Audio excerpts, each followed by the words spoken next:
কিনবো বড় হয়ে। এই গাড়িটা তুই কিনবি বড় হয়ে? চালাবি তো আমাকে নিয়ে দাবার? আমাকে আর মনাকে নিয়ে? হ্যাঁ। এটা কি বলতো? হ্যাঁ, যারা তোমরা আমার মতন দানা খেতে ভালোবাসো, দানা খেতে ভালোবাসো, পটলের দানা। দানা।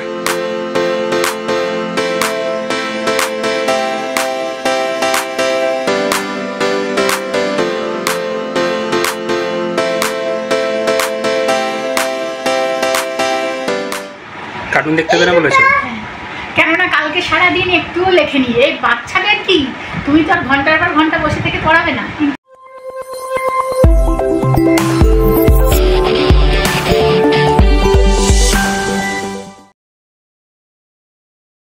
Very good morning and welcome back to গানে আড্ডায়। আশা করি তোমরা সবাই খুব ভালো আছো।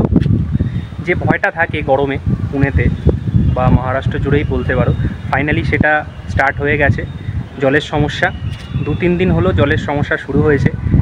জানি না, কেননা যখন খুব গরম ছিল তখন কিন্তু এবার কোনো জলের সমস্যা হয়নি। ভাবছিলাম যে এবার হয়তো ঠিকঠাক হয়ে যাবে সব, কিন্তু 2-3 দিন ধরে শুরু হয়েছে আবার জলের সমস্যাটা। তো আজকে হচ্ছে সানডে। এবার বিগত 2-3 দিন ধরেই সত্যি কথা বলতে ঘরের যা ছিল সেটা দিয়েই খাওয়া দাওয়া করা হয়েছে। কেননা মাছ মাংস এসব আনলে তো ধুতে অনেকটা জলই যায়। তো সেই জন্য ভাবছিলাম যে 2-3 দিন যদি কাটিয়ে দিতে পারি তাহলে হয়তো ঠিক হয়ে যাবে পরিস্থিতি। হচ্ছে না, আজকেও সানডে হয়ে গেল। আর বাড়িতে বাচ্চা থাকলে ওদেরও একটু ইচ্ছা করে সানডের দিন অন্যরকম কিছু খেতে। তো সেই জন্য এখন সকালবেলা যাচ্ছি একটু নিয়ার বাই মার্কেটে, অল্প একটু মাছ আনবো। যে মাছ সত্যি কথা বলতে ধুতে জল কম লাগে সেরকমই। তো শিল্পী বললো তুমি একটু চিংড়ি মাছ নিয়ে আসো, ওটাতে জল কম লাগে। আর যদি কাটা মাছ ভালো পাই তাহলে অল্প করে নেব। এখন সেখানেই যাচ্ছি আমি আর স্পন্দন। তুমি যখন ভিডিও করছিলে, হ্যাঁ, আমার একটা স্কুল ফ্রেন্ড উইকেট নিয়ে যাচ্ছিল। উইকেট নিয়ে যাচ্ছিল? হ্যাঁ। ও খেলতে খেলতে যাচ্ছে বোধহয়। ঠিক আছে, চল যাই, হ্যাঁ, দেখি নিয়ে আসি। চল যাই, দেখি কি পাই। চলো যাই, দেখি কি পাই। কবিতা হয়ে গেল নাকি বাবা? চলো, চলে এসছি।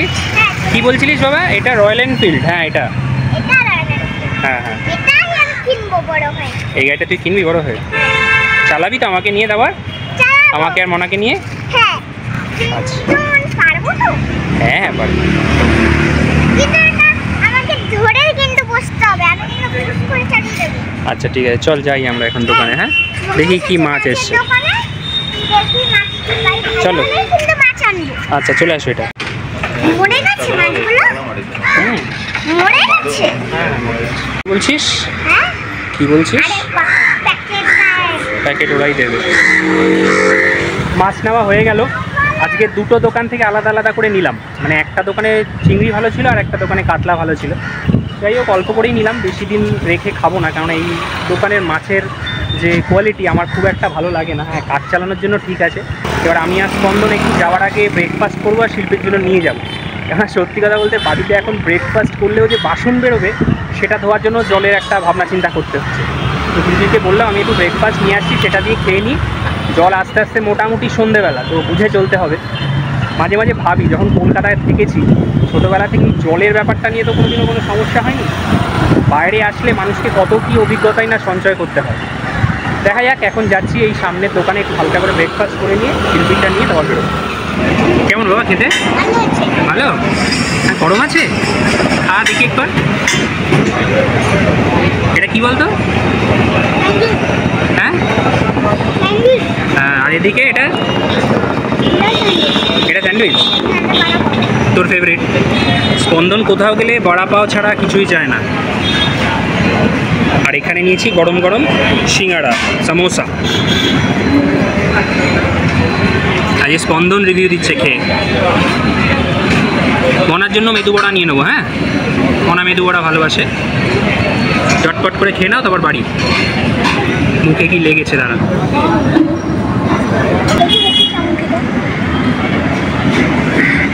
কি গরম? কামড় দে। তাহলে একটু দাঁড়িয়ে যা। বাপ বেটায় মিলে ভালোই রবিবার দিন সকালে বাজার সারলাম, মাছ টাছ কেনা হলো, ব্রেকফাস্টও সারা হয়ে গেল। মায়ের জন্যও নিয়ে নিয়েছি, তাই তো? ভালোই হলো বল সকালটা আমাদের। এখন গিয়ে মাছটা ধোয়া টোয়া পরিষ্কার হবে। আর একটু পরে তোমাদের সঙ্গে দেখা হচ্ছে। মাছ কাটলাম। আটটা আমার তো আরেকটা টাইটেল, আটটা তো বড় হবে। স্পন্দন সকালে এসে বাজার থেকে এসে খাওয়া দাওয়া করে এবার পড়তে বসে গেছে। না হলে দেখতে দেবো না আজকে, আমি বলেছি। কার্টুন দেখতে হবে না বলেছে? কেননা কালকে সারাদিন একটুও লেখেনি। এই বাচ্চাদের কি, তুমি তো আর ঘন্টার পর ঘন্টা বসে থেকে পড়াবে না, কিন্তু যেইটুকুনি পড়ছে সেটুকু যদি রোজের প্র্যাকটিস না থাকে ভুলে যায় না। তার মানে এতদিন ছুটি, স্কুলও হচ্ছে না। হ্যাঁ, ওই জন্য আমি বলেছি আগে তুই লেখ, 3টে কপি লিখবি, হিন্দি, ইংলিশ, ম্যাথস, অল্প অল্প করে দিচ্ছি, ওটা লেখা হয়ে গেলে এটা বড় হাতে, এই দুটো ছোট হাতে লিখবো। 8টা বড় হাতের হবে। এই এটা তো আমার একটা টাইটেল। এই হচ্ছে আমাদের অস্থায়ী জলের ড্রাম, কল। কল, অস্থায়ী কল। আমরা ঝটপট মাছটা ধুয়ে নিই, বুঝলে। আমি এই হাতে আবার কল ধরতে পারবো না, অনেককে আবার হাতে জল দিতে হবে, ও জল দিলে তো ক্যামেরা করতে পারবে না। ফটাফট ধুয়ে নিই। আজকে একটুখানি খুব শর্টকাটে রান্না করতে হবে, মানে বেশি বাসন, বেশি কিছু ভরানো যাবে না, মাজার অসুবিধা তো।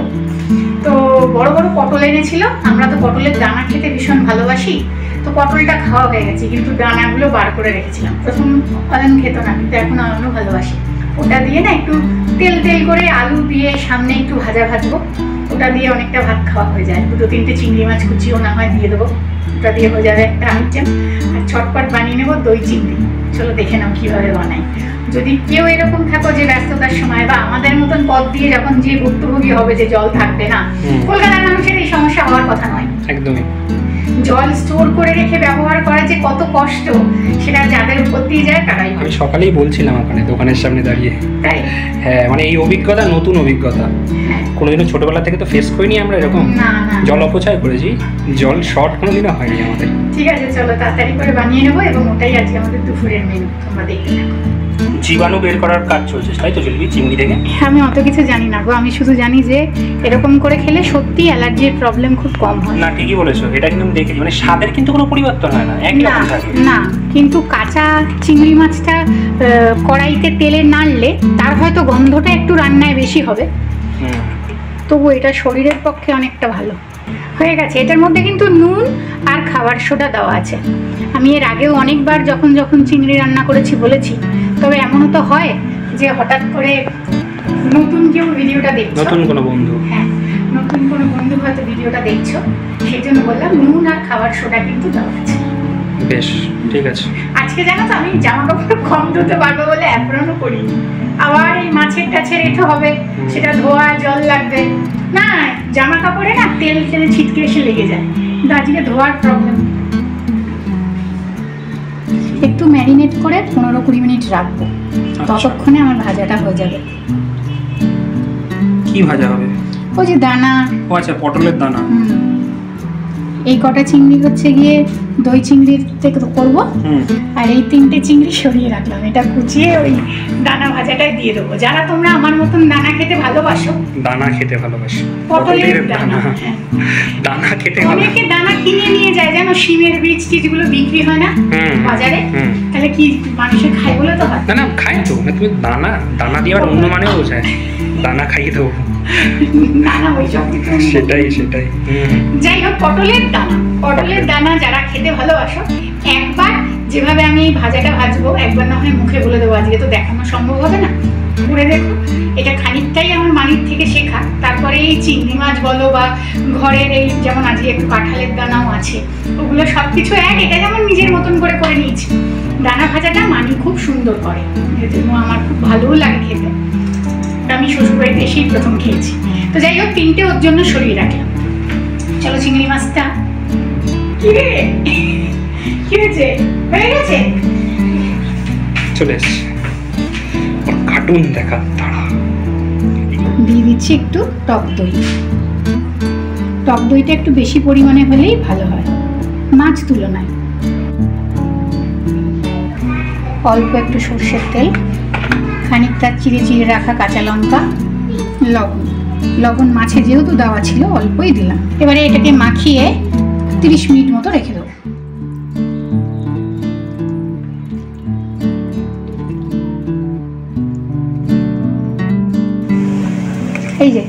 এই যে পটলের দানা।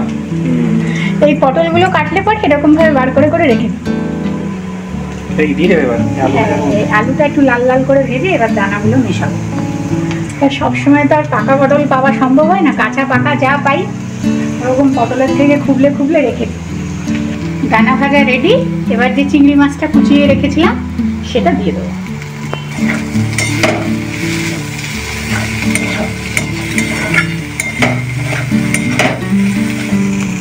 গন্ধটা দারুণ বেরিয়েছে।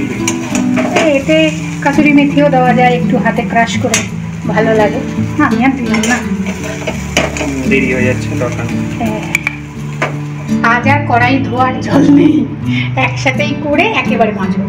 দিয়ে দিলাম এই কড়াইতেই একটু সাদা তেল আর 1 চামচ পরিমাণে দেবো বাটার।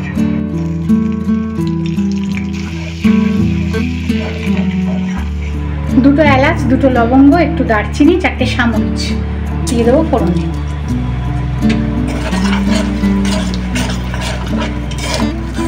সুন্দর গন্ধ বেরিয়ে গেছে। এবারে পেঁয়াজ কুচনোটাকে দিয়ে ভালো করে ভেজে নেব।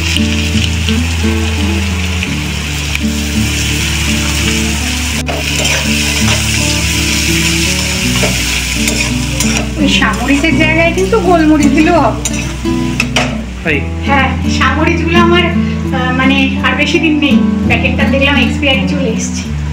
তো সামরিচ গোলমরিচ যাই হোক ফোড়নে দিলেই হবে। সামান্য একটু লবণ দিয়েছি আর দিয়ে দেবো থেতো করে নেওয়া রসুন। 10-12 কোয়া মতো রসুন আমি থেতো করে নিয়েছি।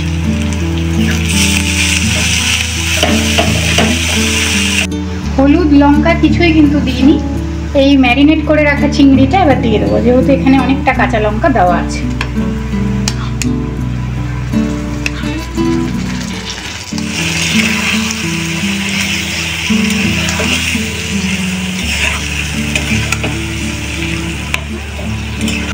এটাতে কিন্তু আমি কোনো জল দিইনি, দই থেকেই জল বেরিয়েছে।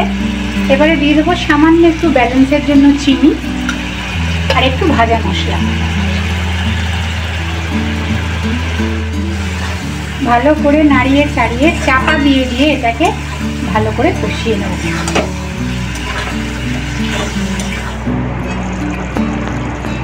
দেখতে বেশ লালচে না হলেও খেতে কিন্তু খুব ভালো হয়, তাই না বলো? এবারে দিয়ে দেবো সর্ষের তেল আর একটু কুচনো ধনে পাতা।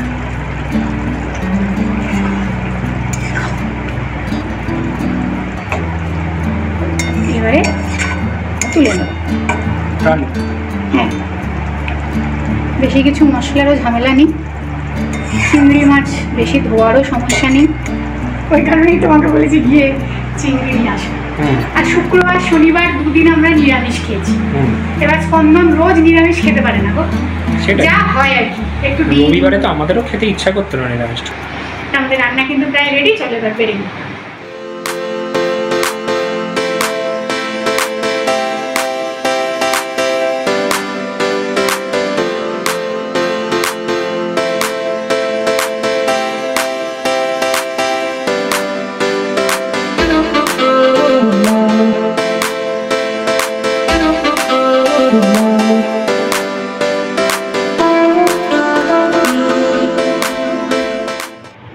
দই চিংড়ি কিন্তু একেবারে আমাদের রেডি।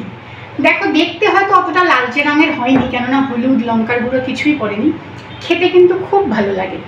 যাদের বাড়িতে দইয়ের পরিমাণটা আরও বেশি থাকবে, আমার কাছে যতটুকু ছিল আমি ততটুকুই দিয়েছি। এটাই অনেকটা পরিমাণে দই দিলে বেশি ভালো হয়। তোমরা কিন্তু তখন আর পেঁয়াজটা না দিলেও চলে। আর সামরিক যদি বাড়িতে না থাকে তাহলে ওটাকেও স্কিপ করতে পারো। গরম ভাত দিয়ে তো দারুণ লাগে, দুটোই খুব ভালো রান্না। হ্যাঁ, অনেকটা ভাত খাওয়া হয়ে যাবে। তো আমরা এবার লাঞ্চটা শেষ করি, তারপরে দেখি কখন দেয় ওনারা জল। এটা একটা টেনশন আজকে আমাদের। তো আজকে ভিডিওটা এতটুকুই রাখছি। ভালো লাগলে একটা লাইক করে দিও। খুব তাড়াতাড়ি আবার নতুন ভিডিও নিয়ে পরের দিন দেখা হচ্ছে।